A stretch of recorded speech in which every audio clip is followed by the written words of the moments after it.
I always hated double standards. If you burn a body at a crematorium, you're being a respectful friend.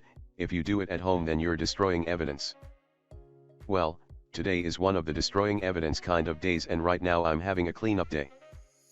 So as is the monthly tradition, I thought I would share with you my biodegradable cleaning method, because leaving a toxic footprint is bad, my friends.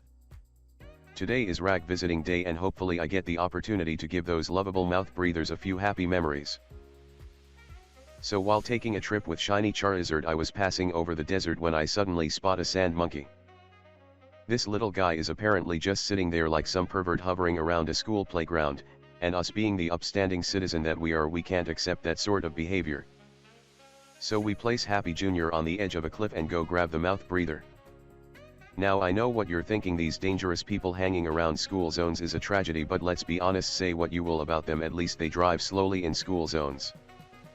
Happy Jr. melts the sand monkey in a matter of seconds. Knowing full well that no one will report a bunch of perverts missing, we take the opportunity to murder his friends. Turns out, however, that these little sand monkeys aren't feeling too happy about what just transpired. And instead of coming over to fight me, they opt to hovering around their safe place next to the base turrets. In the true spirit of a keyboard warrior, they keep their distance as they tell me to come fight them.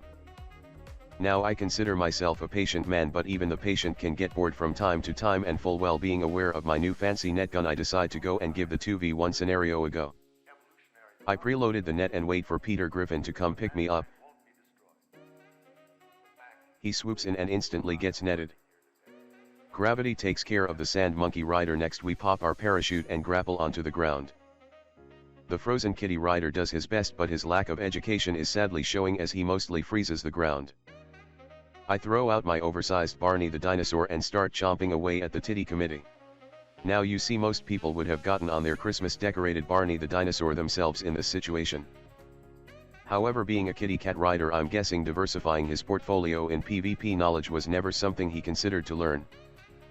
So instead of abusing the situation when my back was turned to him, he opts to continue being as useful as Anne Frank's drum set.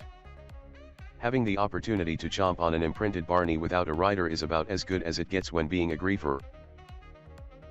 Summoning our inner Mike Tyson, the bite match continues, and honestly, I have to say I was a little bit worried by the fact that their Barney wasn't seeming too troubled by my chomps.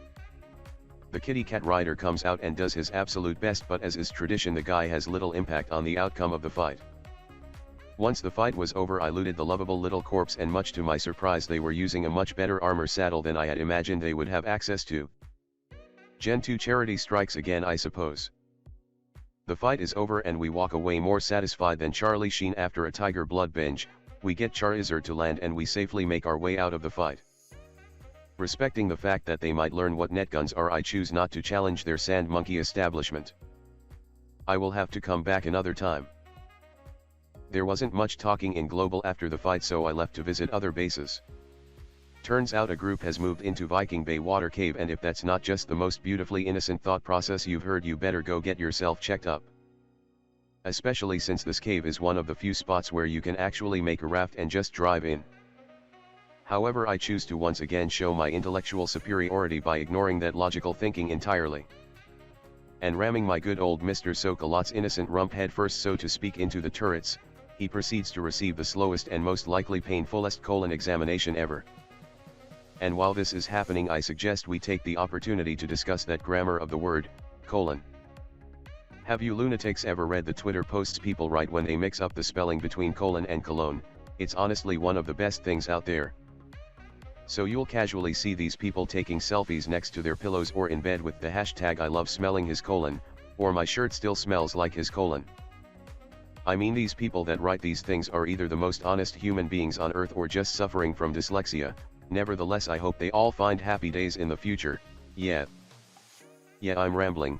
Basically, I'm just trying to pass the time here while Mr. Sokolot's taking a very unwanted rectal examination. Alright, sue me. You know what, if I'm gonna go down, I might as well go swinging. I'm not saying this is a great idea, but I know for a fact that a piñata is an incredible addition to any party, right? So hear me out. Imagine you forgot to get one, but the emo kid decided to hang himself a little while earlier. Is he fair game to use as a substitution? Oh, look at that, we made it past. Yeah, let's casually pretend like that conversation never happened. Happy days all around, friends. Looks like their Barney is set to passive, as is most of the dinosaurs in here. Honestly, it's the right choice in most cases, since you might be able to connect to the aggressor's empathetic side.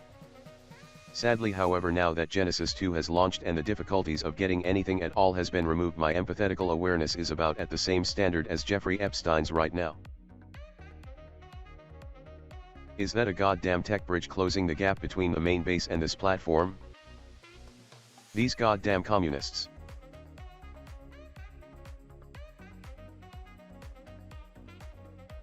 I fucking hate ledge jumping.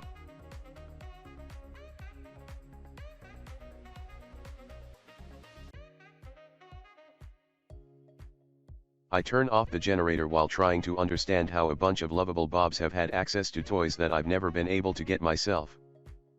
As the time goes by, I'm slowly starting to understand Pol Pot's theory about resetting civilization.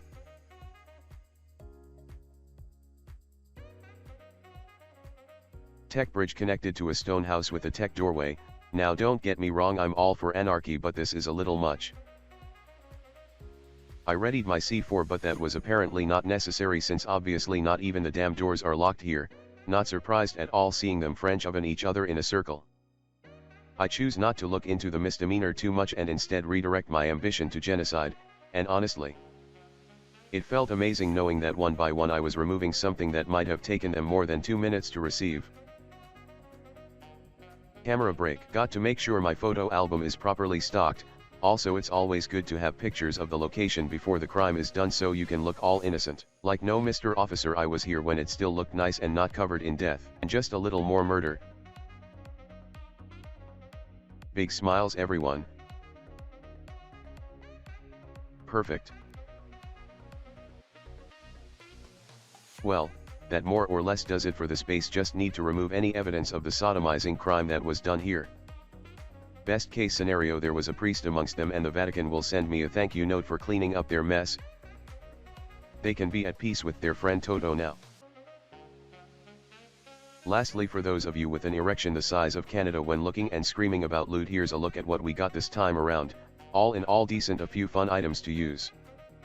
We got some gasoline to keep my very important crack den sustainable, a saddle for Rosie O'Donnell, a few tech rifles, and hopefully some angry new friends.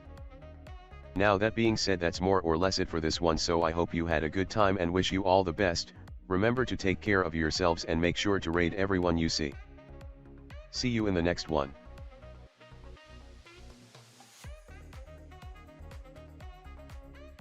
You absolute dirty savages.